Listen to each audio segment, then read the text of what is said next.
I'm Francesca Maxime. And I'm Matt McClure, and this is Currents. There are new cardinals, but only one of them is from St. Louis. Rocco Palmo joins us to discuss it. And there was a cardinal in Queens last night, and we'll tell you why. The successful priest or deacon is the one who is in love with Christ. Plus, some big political names gather at the Archdiocese Al Smith dinner. My name is Al Smith, and I'm not a witch.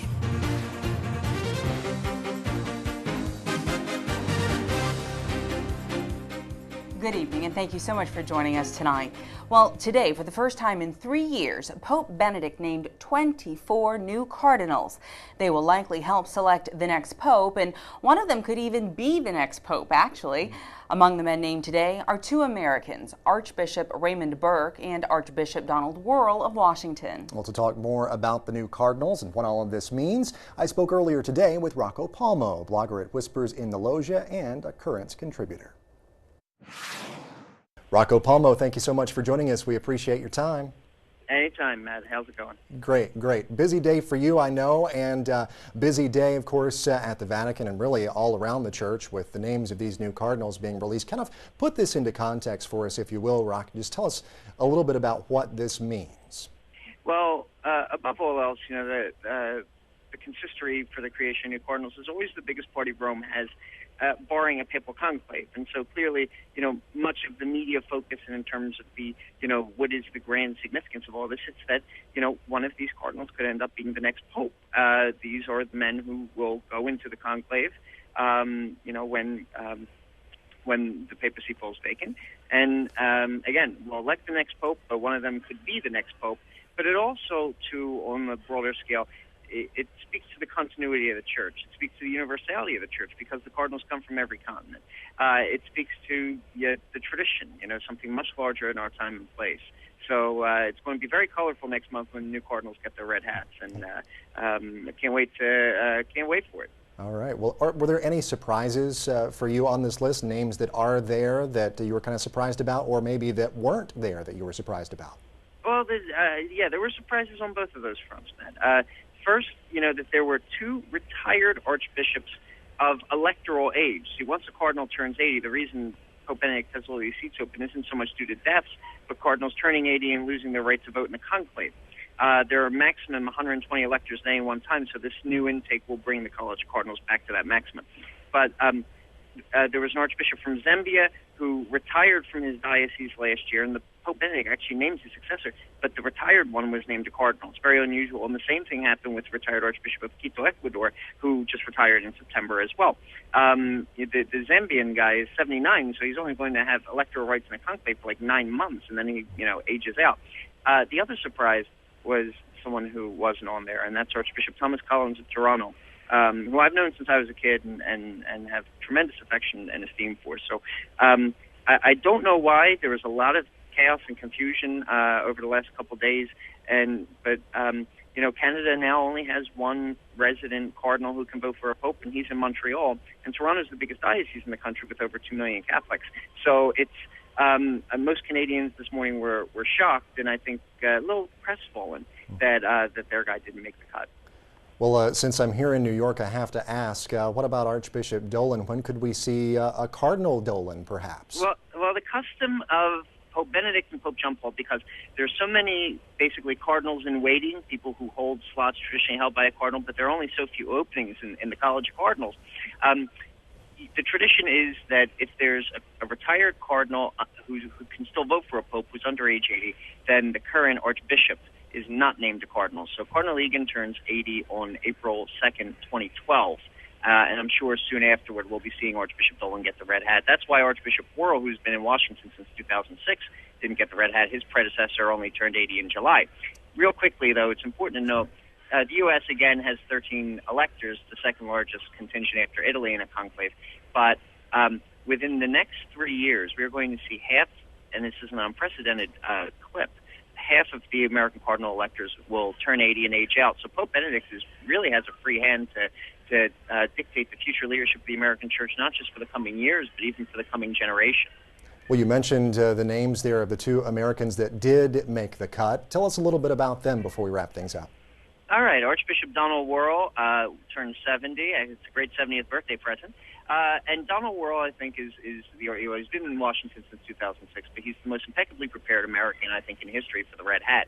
As a young priest, he was secretary to a cardinal, essentially ran the Vatican office.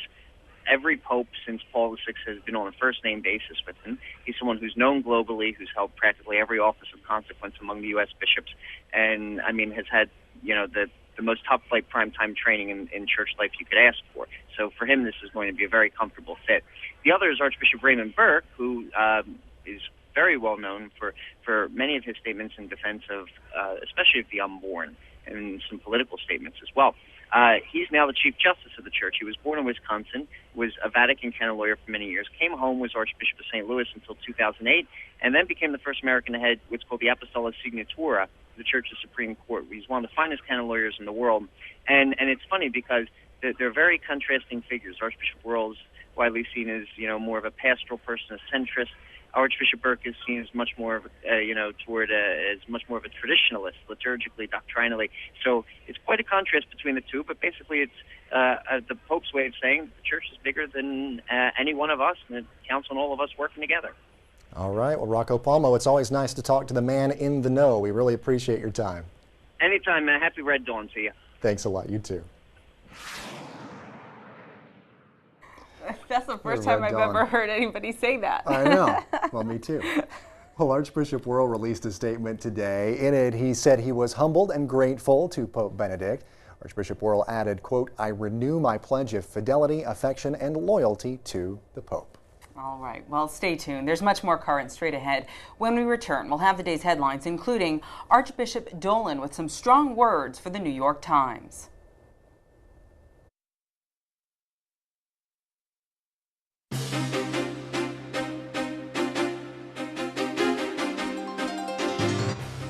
Welcome back to Currents. I'm Matt McClure. And I'm Francesca Maxime. Coming up later, Great Expectations will take you to a celebration for Respect Life Month. But first, let's turn to the day's headlines. For the 65th time, a who's who of political, civil, and religious leaders came together last night in Manhattan for the annual Alfred E. Smith Memorial Foundation dinner. With the midterm elections right around the corner, some fireworks were inevitable, but in the end, it was all for a good cause. There was no shortage of punches at last night's 65th annual Alfred Smith Memorial Dinner. Both the political... My name is Al Smith, and I'm not a witch. ...and the spiritual. The number of people who drop to their knees and pray 5 times a day is increasing. But this isn't the time to talk about President Obama's economic team. Since 1945, New York's power brokers have gathered in the annual October ritual hosted by the Archdiocese of New York. Not only did they talk politics, they also raised money for a worthy cause. Civic, political, and corporate leaders of diverse creedal, ethnic, and political background who come together for an evening of friendship and fun in the spirit of a warrior we call happy, to benefit our most cherished common treasure, our children. Political odd couple and the night's guest speakers, Democratic consultant James Carville and his wife, Republican Mary Matalin, kept the coming midterm elections on the menu. James always, or usually dresses this fancy only for a Democratic inauguration, so it'll be a long time before he dresses like this again. Look, it's bad for Democrats. I kind of knew it today. I was out in front of the hotel, and an African-American doorman said, "Man, it's a bad idea." I said, "Oh, why do you say that?" He said, "Look, all the Muslim cab drivers are now saying Obama's a Christian." Political rivals were in the same room, but last night was also a chance for them to throw in the towel. To the Smith family, who has long provided election year reprieves, to reflect upon fellowship and friendship, we thank you. Really what this is about miracles. Easily, in today's dollars, this dinner has raised over $100 million. And in the annual Miracle on 49th Street, political candidates, high society, and community leaders came together to honor Alfred Smith's legacy and serve the needy of New York. All in a community we cherish for the best cause of all, our children served by the Al Smith Foundation. Through Christ our Lord. Amen. Good night and God bless. Thank you. Well, the Archdiocese says the foundation raised over $1.75 million at the dinner. Well, in the meantime, New York Archbishop Timothy Dolan had some harsh words for the New York Times earlier in the day on Tuesday. A post on his blog, he said that the Times is willing to offend the Catholic Church when it won't offend other groups. Archbishop Dolan said the paper is right to be sensitive to the, quote, Jewish, Black, Islamic, or gay communities. But as an example of anti-Catholic bias, Dolan pointed to an art exhibit that the Times called a must-see event. The exhibit is a display of posters from the group ACT UP. The Archbishop said the group is vehemently anti-Catholic, and members interrupted prayer at St. Patrick's Cathedral and trampled on the Eucharist. Well, a man charged with a hate crime for stabbing a Muslim cab driver in New York City is out on bond. 21-year-old Michael Enright left jail Tuesday on $500,000 bail. Police arrested Enright August 24th for stabbing a cab driver, Ahmed Sharif, in the neck after he learned he was a Muslim. Enright is due back in court on December 8th. Well, the Justice Department today asked the Ninth Circuit Court of Appeals to suspend a lower court ruling that put an end to the military's don't ask, don't tell policy. The Obama administration says it wants the policy to end, but it's appealing the judge's ruling because officials say military leaders need time to be trained on how to implement a change. The lower court Tuesday denied a government request to reinstate the policy, which bars openly homosexual men and women from serving in the military while it's being appealed. Poland will soon be home to the world's tallest statue of Jesus. Construction on the monument began in 2008 in a small town in western Poland. When it's finished, the statue will stand over 100 feet tall. A local priest designed the statue, which crews hope to complete in the coming weeks. A dedication is set for November 21st. As the Synod for Middle Eastern Bishops continues at the Vatican, one bishop is criticizing the focus of the meetings. Bishop Paul Hinder is the apostolic vicar for Arabia. He told reporters yesterday he thinks the Synod is too focused on the classical Oriental churches in the region and on problems facing Christians native to the Middle East. Bishop Hinder says half of the Catholics there are actually migrant workers, most of them from the Philippines. He says Christian migrants in the Middle East are vulnerable and many times are treated as slaves. Bishop Hinder says the church should not distinguish between first and second-class Catholics by focusing mainly on the needs of one group. Cub Scout controversy out of North Carolina is making national headlines this week. The story revolves around a husband and wife who were told that they could no longer be leaders of their son's troop after officials learned the family is Mormon. Jeremy and Jody Stokes enrolled their two boys in the Cub Scout program at Christ Covenant Presbyterian Church just outside of Charlotte. Now, reports say that church officials welcomed the family at first, that is, until they learned the Stokes family were members of the Church of Jesus Christ of Latter-day Saints. Since they are Mormon, officials at the Presbyterian Church reportedly told the Stokes family they do not consider them to be real Christians. A spokesman for the national group Boy Scouts of America says the church is well within its rights to kick them out. And finally, is it a sign from above? Not quite, but one church sign in Florida displays a unique message right now. It says, "To whoever stole my air conditioners, you are going to need them." Reporter Vic Michelucci has more on what prompted that message. The sign in front of Normandy Park Baptist Church says it all. Unless there's salvation in Christ, we have to pay for those sins that we've committed. Yes, this billboard, the brainchild of a member of the congregation, speaks directly to the burglars of 3 air conditioners. We're probably looking $12,000 to $15,000. Pastor Troy Dixon believes the AC units were stolen sometime Friday night from this West Side Worship Center. We don't like the idea of being burglarized, but we also want to know the Lord's still in control and we don't have to worry about it. The preacher says several other churches in the neighborhood have been losing their air conditioners too overnight. There's a line that you just don't cross, and people realize that what's going on right now is that line's being crossed and it's wrong. So far, people at the church say the reaction to the sign, which has been up since Sunday, has been positive. And this pastor hopes the crooks either repent or he says they'll pay for what they did, one way or the other. Family sacrifice to provide what we have, and so there's a sadness that somebody would be so craving in their heart they would do something like that. Quite the clever sign. Well, that is Vic Michelucci in Jacksonville, Florida. Well, stay tuned. There's more currents coming up. Just ahead, clergy come together ahead of big changes for the Brooklyn Diocese. Tonight is probably the first time, certainly since I've been Bishop of Brooklyn, that we've gotten the priests and deacons together in one place for convocation.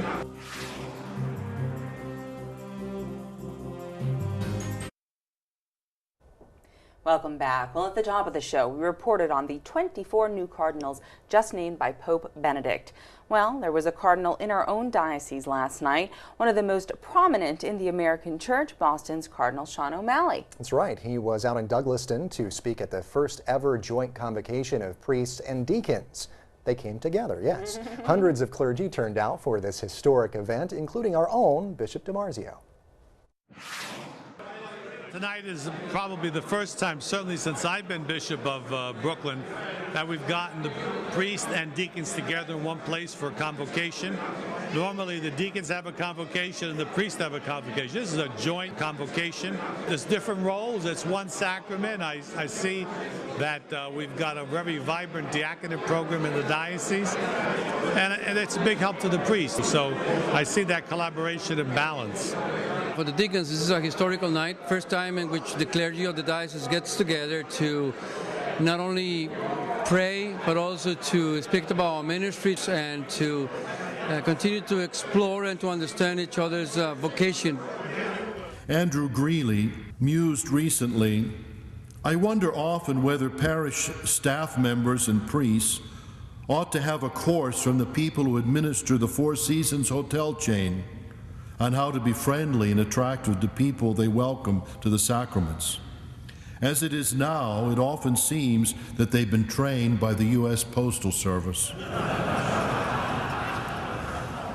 The successful priest or deacon is the one who is in love with Christ, with ministry, and with the people he is sent to serve. We are Christ's body. We are his priests, his deacons, his missionaries, anointed and sent to share the good news of God's love with the poor and with everyone that God puts in our path. Deacons exercise their ministry not on their own, but in communion, not only with the bishop, but also with the priests that they serve alongside with day in and day out, 24/7. We are collaborators in ministry. Even in difficult times with strategic planning, with obvious mergings and some closings, which is painful to everybody, I think that deacons will be extremely helpful because they're part of the community. More often than not, a deacon in a parish has been a parishioner for many years. The deacon knows the pulse of the people. There were many times that the deacons helped me understand my own role as pastor. They have been my teachers, my brothers, and most especially my friends. This was the whole essence of the presentation, that all of us will gather together, not to define what we have to do, but how we work together to help the people of Brooklyn, to help the parishes of Brooklyn, and to help ourselves. The priesthood, the diaconate, are not places for the Lone Ranger, the private practitioners. There can be no strong, intentional presbyterate without this commitment on the part of our priests and deacons to minister to one another. We are entering a time that is a tremendous challenge. We need to be gentle with each other. We need to be open and understanding of each other. So I pray when we leave here tonight that we go in peace to love and serve our God by loving and serving each other. Nice gathering there, and of course our own news director is Deacon Greg Gandra, and he was there last night. Only got to see him for like 2 seconds in the piece, but he made a little cameo there. But nice gathering, bringing the priests and the deacons together kind of for the first time, at least in a long time, maybe ever, to realize that they have a lot more in common than they don't, and you know, they share a lot of the responsibilities and all of that, and really are working together, as you see there. Absolutely, sort of a who's who, Yeah. you know, in the diocese. We Right. saw Father Alonso Cox, we saw obviously the Bishop Guy, a bunch of different folks, and also Father James Cunningham, who says he's the president of the Francesca Maxime fan club, which I like him so much. He's over at Holy Name. He's right in the Just right parish down the street, Yeah, so that's my parish, and so I'm like, yes, I have a fan. Awesome. It's the unofficial Francesca Maxime That's fan right. club. That's There we right. go. Send your correspondence too. Hey, I'll take it. Right. Stay with us. We'll be right back. When we return, a timely feast for the patron saint of the unborn.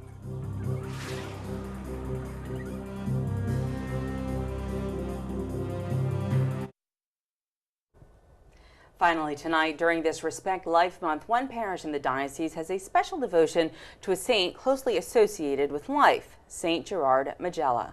He is the patron saint of expectant mothers, and the parish in Hollis, Queens, named for him, hosted a celebration last weekend that put the spotlight on St. Gerard and the unborn.